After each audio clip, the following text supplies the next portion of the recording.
Le vrai problème aujourd'hui, pour ce qui est de l'électro-hypersensibilité, c'est l'influence des lobbies qui disent et colportent partout que rien n'est démontré. Or, les gens qui disent ça, ce ne sont pas des scientifiques vrais, ou s'ils sont scientifiques, ce sont des scientifiques qui sont payés par les opérateurs, les industriels des champs électromagnétiques. On veut avoir des Wi-Fi partout pour avoir accès à cela partout et on ne pense pas à faire des reconceptions qui seraient respectueuses de la santé humaine. On pourrait baisser tous ces niveaux-là très facilement, mais les ingénieurs se sont tous fait dire que ce n'était pas un problème. Il y a des gens qui sont responsables d'avoir fait ça. Et ça, cette situation-là, ça commence par où? Ça commence par les militaires.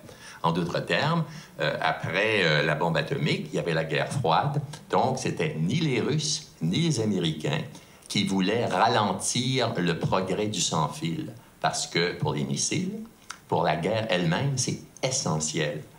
Donc, qu'est-ce qu'on fait? C'est que en URSS, ce qu'ils ont fait, c'est qu'ils ont mis des standards très bas et ils ont exempté l'armée. Aux États-Unis, on a eu des standards très élevés qui étaient ceux de l'armée et l'industrie a décidé on peut avoir la même chose.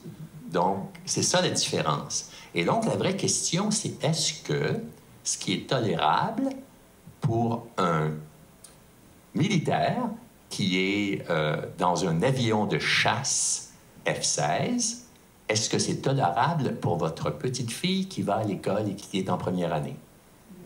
Les entreprises sont tellement, je dirais, perturbées par les modifications qu'elles devraient faire à leurs opérations qu'elles pensent que c'est bien préférable de nier tout et d'essayer, en fait, de torpiller la science. En fait, ils ont créé ce que j'appellerais un fake science dans ce sens-là.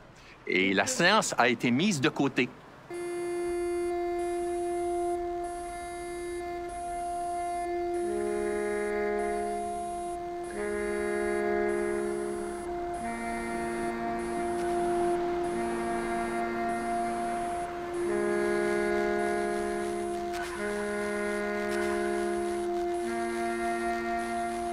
À partir du moment où on trompe l'opinion et que l'opinion ne sait pas et dit qu'il n'y a rien à démontrer, ben les politiques disent s'il n'y a rien à démontrer, on attend.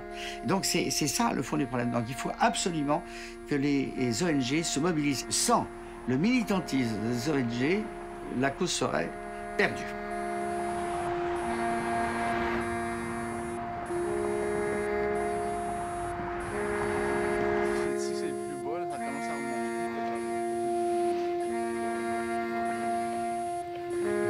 La SEC, c'est la